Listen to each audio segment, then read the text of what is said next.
The explosion came without warning, a violent roar that shook the highway and split the afternoon in two. 1 second, traffic crawled under a pale sky. The next, fire climbed into the air like a living thing, swallowing metal, glass, and screams. Mark Hale slammed on his brakes, his heart punching against his ribs. He didn't think about the overtime shift he was late for. He didn't think about the bills stacked on his kitchen table. He thought about the promise he'd made to his daughter that morning, "I'll be home for dinner." Then he saw her, trapped in the burning wreck, and everything else vanished. Mark was a single dad by circumstance, not choice.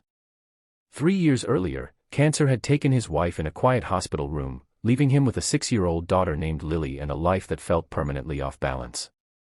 He worked construction by day, drove rideshares at night, and learned how to braid hair by watching videos at 2 in the morning. He was tired in a way sleep never fixed, but he kept moving because Lily needed him to. That was the kind of man he was. When the fire bloomed ahead of him, instinct overruled fear. The car was already engulfed, flames licking through shattered windows. Police cruisers skidded to a stop behind him, sirens screaming, but Mark was running before anyone shouted. Heat slammed into him, the air thick and choking. Inside the car, a woman was pinned by a crushed door, her suit jacket burned at the edges, her hair singed. She was conscious, eyes sharp with pain and fury, fighting against the wreck as if sheer will could bend steel. "Don't move," Mark yelled, though he knew she couldn't hear him over the fire. He wrapped his shirt around his hand and grabbed the door. The metal burned him instantly, but he pulled anyway, muscles screaming, skin blistering. Somewhere in the distance, fuel popped and exploded. He gritted his teeth and pulled again, harder, until the door tore free with a shriek of tortured metal. He reached in, cut the seatbelt with a pocket knife, and lifted her. She was heavier than she looked, or maybe his arms were weaker than he realized, but he held on. Flames surged behind them as he staggered away, each step a gamble. When they collapsed on the asphalt, firefighters finally reached them, dousing the wreck in foam. Mark lay there, gasping, his arms still wrapped around a stranger whose life he had just stolen back from fire. She looked at him then, smoke-streaked and trembling. Her first words were not "thank you." "Where is my phone?" she demanded, voice hoarse but commanding. "I have a board meeting in 40 minutes. Mark stared at her, stunned. He laughed once, a sharp, disbelieving sound, then coughed until his chest burned. Firefighters pulled him back, paramedics crowded around her, and the moment broke apart into noise and motion. As he sat on the curb with ice pressed to his blistered hands, he wondered why her words stung more than the burns. The news found him before he found himself. By evening, the woman's name was everywhere. Elena Cross, CEO of a multinational energy firm, one of the youngest executives to ever reach that level. Headlines called her a miracle survivor. Footage of Mark carrying her from the flames looped endlessly, his face frozen in effort and fear. He turned off the TV before Lily could see. A week later, Mark returned to work, hands wrapped in bandages, pride wrapped tighter. He didn't expect anything to change. That was life. You did the right thing, then you went back to work. When a black car rolled up to the construction site and a woman in a tailored suit stepped out, he almost didn't recognize her without smoke and blood. Elena Cross walked toward him with the confidence of someone used to being obeyed. Her assistant hovered nearby, anxious. Mark wiped dust from his hands and waited. She studied him for a long moment, her expression unreadable.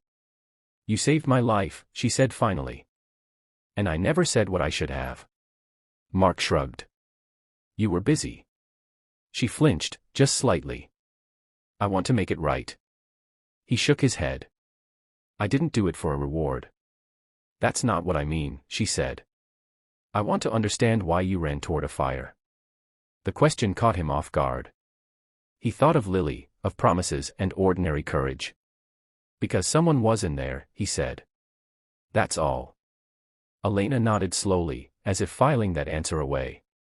She left him with a card and an offer of anything he needed. He tucked it into his wallet and forgot about it. But Elena didn't forget him. She showed up again, this time at Lily's school fundraiser, writing a check so large it silenced the room. She asked Mark about his daughter, about his life, about the nights he drove until dawn to make ends meet. And she listened, truly listened, with a focus that startled him. For Elena, success had always meant control. Meetings, mergers, metrics. Fire had stripped that away in seconds, leaving her with a question she couldn't shake: who was she when everything burned? Their worlds collided awkwardly. Mark struggled with the attention, with reporters who wanted a hero and neighbors who wanted gossip. Elena struggled with nightmares, with the smell of smoke that clung to her memory. She found herself calling Mark when the panic rose, not because he had answers, but because he had been there when fear was real and immediate. The challenges came quickly. Rumors spread that Elena was exploiting Mark for good press. Mark's co-workers teased him about his rich friend, resentment simmering. Lily, shy and perceptive, worried that this powerful woman would disappear like her mother had. And Elena's board pushed back, warning her that public vulnerability was bad for business. The breaking point came when Elena invited Mark to speak at a corporate safety summit, turning his act of courage into a case study. Mark felt used, reduced to a moment. He walked out, anger and shame tangling in his chest. That night, Elena sat alone in her penthouse, surrounded by glass and silence, and realized she had almost lost something that mattered because she didn't know how to ask, only how to take. She went to Mark's small house herself. No assistants. No cameras. Lily answered the door, suspicious and brave. Elena knelt to her level and told her the truth. She said she was scared. She said she didn't know how to say thank you before because gratitude felt like weakness to her, and weakness had always been punished in her world. Mark listened from the hallway, his defenses crumbling. He saw not a CEO, but a woman learning how to be human again. They talked until dawn, about fear, about loss, about the fires that shape you whether you choose them or not. In the months that followed, they faced the slow work of rebuilding. Elena stepped back from her role, redefining success. Mark accepted help without shame, learning that strength included letting others carry you sometimes. Lily learned that love didn't always leave. On the anniversary of the fire, they stood together at a community center Elena had funded, watching children run and laugh. Elena took Mark's scarred hand in hers. "I never said it," she whispered. "Thank you." Mark smiled, thinking of that day on the highway, of how a single choice could change everything. "You're welcome," he said. "We saved each other."